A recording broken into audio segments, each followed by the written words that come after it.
मित्रों नमस्कार। आप है बसंत गुरु जी के साथ। जल जल कर चलो मत, जल का महत्व समझो। जीवन में जल नहीं तो कुछ नहीं। उसी तरह से हमारे जीवन का जो 5 तत्व है, जल है, आकाश है, वायु है, पृथ्वी है, अग्नि है, ये पांचों का होना जीवन में अनिवार्य है। ये पांचों का संतुलन भी अनिवार्य है। तो इन पांचों का महत्व भी समझिए। केवल जल को बचा लेने से आपका अग्नि नहीं बचेगा, अग्नि को बचा लेने से जल नहीं बचेगा। यानी आपको पूरा पर्यावरण पर काम करना होगा। आपका धरती भी बचा रहे, उसके लिए ज़रूरी है कि आपका वायुमंडल सही हो, प्रकृति सही हो, पर्यावरण सही हो। और जब आपका पर्यावरण सही होगा तब आपका जल भी बचेगा। जब आपका आकाश प्रदूषित नहीं होगा तब आकाश तत्व अच्छा होगा। मित्रों, आज हमारा संकट गरीबी नहीं है, आज का हमारा संकट अशिक्षा नहीं है, आज का हमारा संकट सुविधाहीनता नहीं है। आज का मानवीय संकट जो सबसे बड़ा संकट इन दिनों आने वाला है, आ चुका है, वह है हमारे ये जो पांचों तत्व हैं वो प्रदूषित हो चले हैं। ये पांचों के बीच का संतुलन बिगड़ चुका है। इसीलिए आप रिलैक्स नहीं होते, इसीलिए तनाव में रहते हैं, इसीलिए बीमार पड़ते हैं, इसीलिए आप सब कुछ ठीक है पर कुछ भी ठीक नहीं है। चलिए, मेरे पास महंगे से महंगे ड्राई फ्रूट हैं, मेरे पास शानदार से शानदार शाकाहारी भोजन है, फिर भी मैं बीमार हो जाता हूँ। क्यों? क्योंकि मेरा मस्तिष्क बीमार हो जाता है, मेरा मन बीमार हो जाता है, मेरी फेफड़े बीमार हो जाते हैं, मेरे आमाशय बीमार हो जाते हैं, मेरी किडनियाँ बीमार हो जाते हैं। ये बीमार हम कहाँ से होते हैं? बीमार हो जाता है हमारे प्रदूषण से। आज खान पान में शुद्धता नहीं बचा, केमिकल का छिड़काव इतनी मात्रा में है हमारे अन्नों में। शाकाहारी हो, मांसाहारी हो, कुछ भी आहार आज प्रदूषण से रहित नहीं है। मांस में भी इंजेक्शन से मांस बनाया जा रहा है और दवाओं का तो भरपूर और खादों का इतनी मात्रा हमारे अन्न भोजन उत्पादन में है कि आज हम मानवीय मनुष्य एक रसायन का पुतला बन गए हैं, एक रासायनिक खाद। इतना आप देखें हमारे वायु प्रदूषित है, केमिकल से भरा हुआ, धूल धुएं से भरा हुआ, रेडिएशन से भरा हुआ, न जाने क्या क्या प्रदूषण है। मित्रों, आज का मानवीय संकट जो आने वाला समय में है वो ऐसे ऐसे बीमारियों को जन्म देगा कि उसकी दवा ही उसके बीमारी का कारण बनेगा। क्योंकि आप जितनी ज़्यादा केमिकल दवा लेते जाएंगे उसका साइड इफेक्ट बनता जाएगा। आपने दवा खाया, आपके पेट में गया, 1% आपकी दवा आपके शरीर में लगा, 99% केमिकल आपके मल द्वार से बाहर आ गया। वो बाहर की दुनिया को 99% प्रसूत कर दिया। आपका रेडिएशन इतनी ज़्यादा है, इतने तरंग ज़्यादा है कि आज आकाश मार्ग अभी खाली नहीं, पूरी कबाड़ है आकाश में, पूरी ब्रह्मांड में इतनी कबाड़ इकट्ठा हो गया, इतनी कबाड़ इकट्ठा हो गया है। न जाने कल के समय ऐसा आएगा कि आदमी राह चलता रहेगा, ऊपर से कुछ गोला गिरेगा, डिस्ट्रॉय होगा, अग्नि गिरेगा। हर जगह से इतनी कबाड़ इकट्ठा हो गया है, इतनी कबाड़, इतनी प्रदूषण कि आज का मनुष्य कल के लिए तैयार नहीं है। आज मनुष्य जितना भी घर बना ले, जितना भी महल बना ले, जितना भी सुरक्षा कवच बना ले, कल उनका ज़िंदगी बड़ी भयावह होने वाला है। यदि हमारा जो विकास का क्रम है उसमें यदि हमने प्रकृति को ध्यान नहीं रखा, पर्यावरण को ध्यान नहीं रखा, हम अपने जल को बचाने में कामयाब नहीं हो पाते, हम अपने वायु को बचाने में कामयाब नहीं हो पाएंगे, हम अपने आकाश को बचाने में कामयाब नहीं हो पाएंगे, हम अपने धरती को बचाने में कामयाब नहीं हो पाएंगे, तो ये हमारा जो विकास का क्रम है आखिर कहाँ जाएगा? हम चंद्रमा में चले जाएंगे तो ब्रह्मांड से बाहर तो चंद्रमा भी नहीं है, वहाँ भी ये कबाड़ होगा। हम मंगल ग्रह में चले जाएंगे तो मंगल ग्रह में भी वो प्रदूषण होगा, वही कबाड़ होगा, वही रेडिएशन होगा, वही तमाम चीज़ खतरा होगा। हम मान लीजिए सूर्य ग्रह में भी चले जाते हैं तो वहाँ भी क्या होगा? वहाँ भी यही कबाड़ होगा, वहाँ भी ये प्रदूषण होगा। हम जहाँ जहाँ लेके जाएंगे, हमारा मानवीय मस्तिष्क यदि कबाड़ में है तो हम कबाड़ बनाते हुए जाएंगे। तो हमारे मानवीय मस्तिष्क को मित्रों, हमारे जो भारत के आर्ष ग्रंथों में, हमारे जो भारतीय ऋषि चिंतकों ने जो पहले की जो विज्ञान को अपनाया था, उसमें भी उन्होंने काफ़ी हद तक के सीख लिया। देखा कि किस तरह से एक मानवीय मस्तिष्क पूरी धरती को किस तरह से तबाह करने के अस्त्र शस्त्र हम इकट्ठा करते हैं।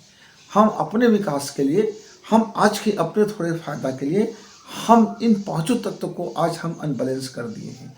पांचों तत्व हमारा इस तरह से बिगड़ गया है कि पूरी की पूरी वातावरण, पूरा एटमॉस्फेयर, पूरा का पूरा पर्यावरण, चाहे वो धरती का हो, आकाश का हो, ब्रह्मांड का हो, आज हिल गया है मित्र। इसको बचाने की ज़रूरत है, सेव करने की ज़रूरत है। आज एक बड़ा मुहिम चलता है, जल बचाओ। निस्संदेह जल बचाना चाहिए। जल का प्रकोप पहले दिखाई दे रहा है, क्योंकि जल स्थूल है। जल की हमको 99% की ज़रूरत है। आज हमको हर कार्य में जल की ज़रूरत होता है। जब हम स्नान करते हैं तो हम तरोताज़ा से भर जाते हैं। जब हम तैरते हैं तो हमारा शरीर तरोताज़ा और रिलैक्स हो जाता है। मित्रों, हम बचपना की हमें याद है कि हम तालाब में नहाया करते थे। हम घंटों तालाब में पूरी पानी के ऊपर में इस तरह से लेट जाया करते थे, जिससे पानी एक हमारा बिस्तर है और हम बिस्तर के ऊपर में हम आराम से लेटे हुए नींद से भरपूर हैं, और हम ऐसे घंटों उस पर अपना रिलैक्स करते हुए हम अपने मन को, शरीर को और दिलो दिमाग को तरोताज़ा करके लौटते थे, प्रफुल्ल रहते थे, दिन भर ऊर्जा से उत्साहित रहते थे। अब हमारा वो बचपना चला गया। हम अब टब में नहाने लगे, टंकी में नहाने लगे, बाल्टियों में नहाने लगे, नलों में नहाने गए, अब छोटे छोटे गिलासों में नहाने लगे, फव्वारे में नहाने लगे। नहाने का क्रम बदल गया, लेकिन जल की आवश्यकता आज भी है।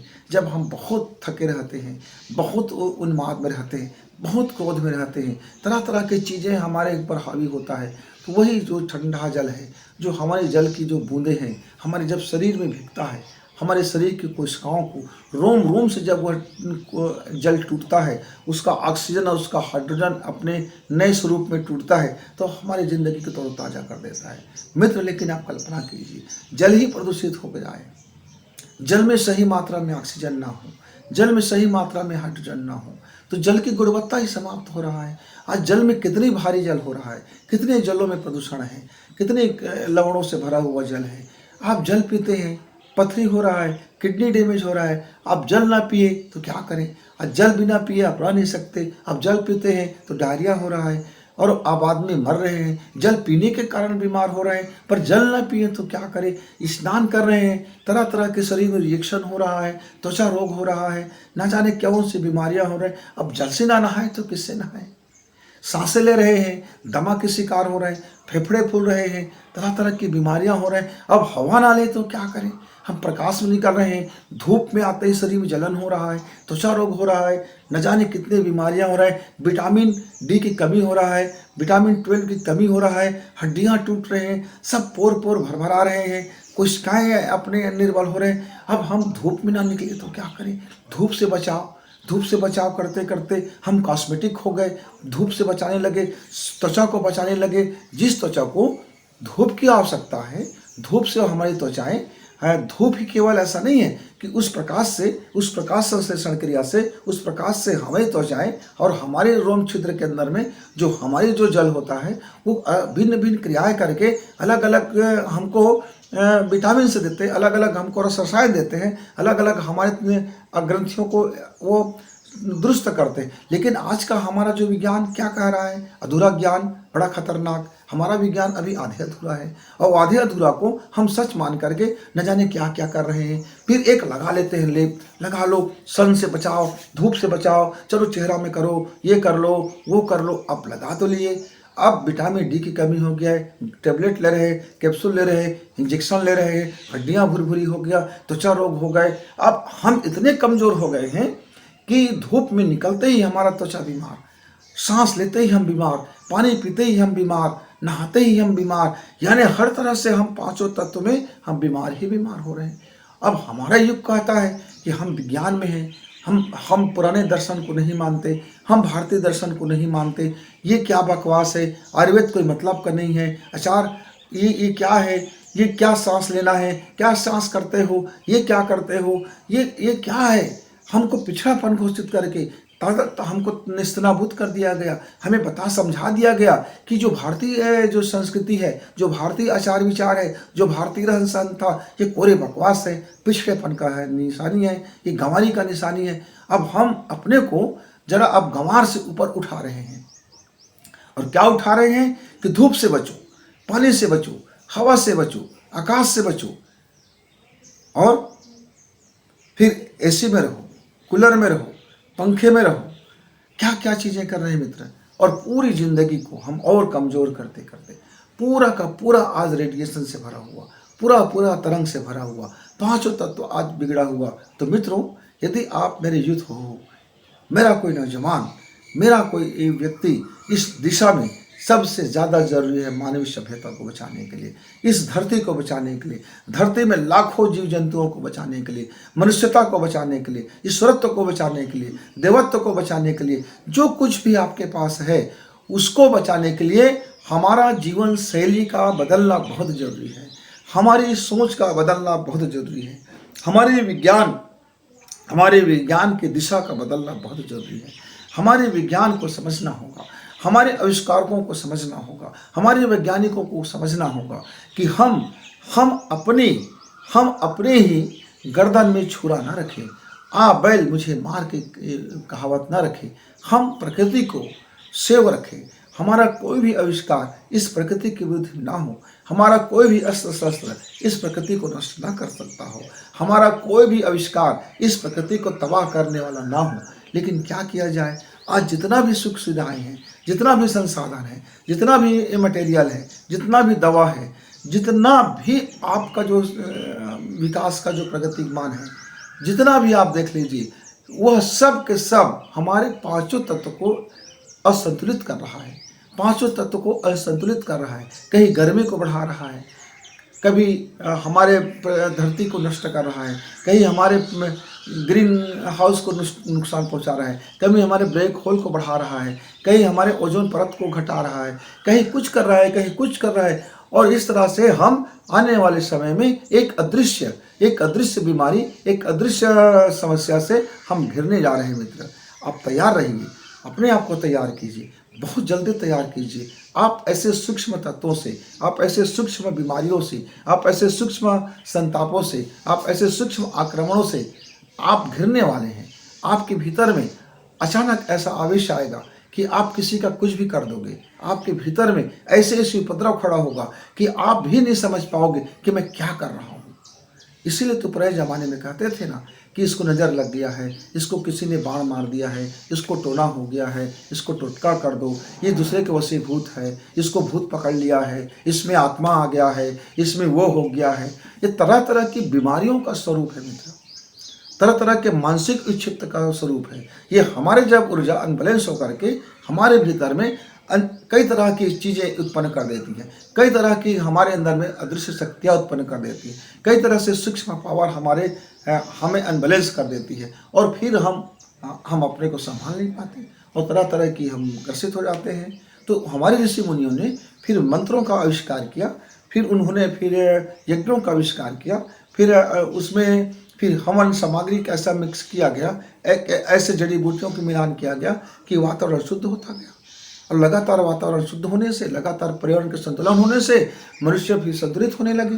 तो यदि पूरी दुनिया से बीमारी को हटाना है, तरह तरह की आपको आज षड्यंत्र होते हैं, इतने प्रकार की मानसिक बीमारियां हैं, इतने प्रकार की शारीरिक बीमारियां हैं, इतने प्रकार की अदृश्य बीमारियां हैं कि आदमी सोचते सोचते कई जन्म लग जाएंगे, क्योंकि आने वाले समय में यह एक धीरे धीरे करके विस्फोट होगा। शुरुआत हो चुका है।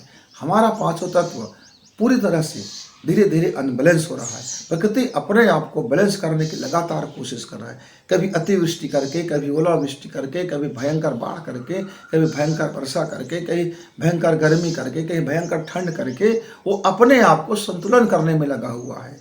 और लेकिन हमारा जो ब्रह्मांड है, हमारा जो अंतरिक्ष संसार है, वहाँ अब सूक्ष्म एनर्जियाँ जिस तरह से हमारे महान वैज्ञानिकों के द्वारा महानतम रूप से एक ज़बरदस्त एनर्जी का जो बैलेंस बिगड़ रहा है हमारे अंतरिक्ष मंडल में, हमारे आकाश मंडल में, हमारे वायुमंडल में, वह जो सूक्ष्म तरंगे अब धीरे धीरे हमारे पांचों तत्व को इस तरह से डिस्ट्रॉय कर देगा, इस तरह से नष्ट कर देगा कि कोई किसी की संतुलन में नहीं होगा।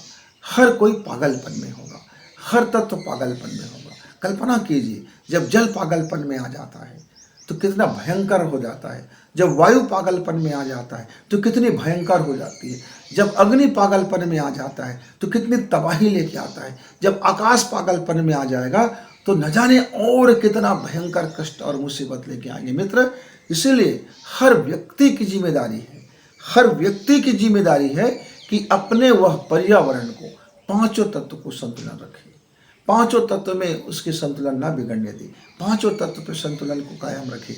आप विकास कीजिए, पर इस शर्त पर नहीं कि हम कल बर्बाद हो जाएं। आप अनुसंधान कीजिए, पर यह शर्त पर नहीं कि हमारा मनुष्यता ही खतरे में पड़ जाए। आप विकास कीजिए, पर यह भी लाजमी हो कि हमारा धरती, हमारा ये वायुमंडल, हमारा आकाश, हमारा सूर्यमंडल, हमारे जो ग्रह नक्षत्र है वो बचा रहे। ऐसा ना हो कि कल हमारा ही अस्तित्व समाप्त हो जाए और हम कहते रह जाएं कि हमने देखो कितना विकास कर लिया, हमने देखो कितना विकास कर लिया।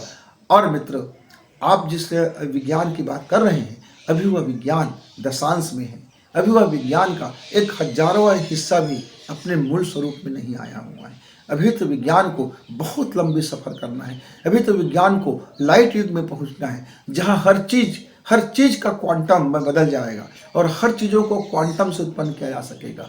अभी तो हमारा विज्ञान बिल्कुल अभी जीरो अवस्था में है, शून्य अवस्था में ही शुरुआत की अवस्था है। अभी दशमलव से भी अभी हजारवां गुना के पीछे में है, तब तो इतनी तबाही खड़ा हो रहा है। क्यों? क्योंकि विज्ञान का अधूरा पक्ष हमने विकास कर लिया।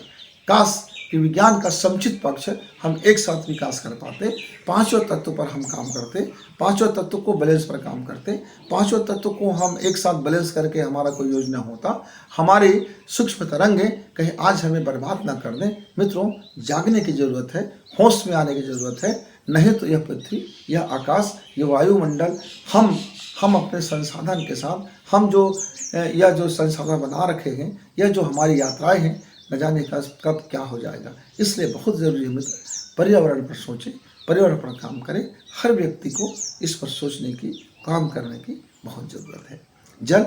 जल ही तो जीवन है, ऐसा ही हम कह सकते हैं। वायु ही है तो जीवन है, हम यह भी कह सकते हैं। अग्नि है तो हम जीवन है, हम यह भी कह सकते हैं। आकाश है तो हम जीवन है।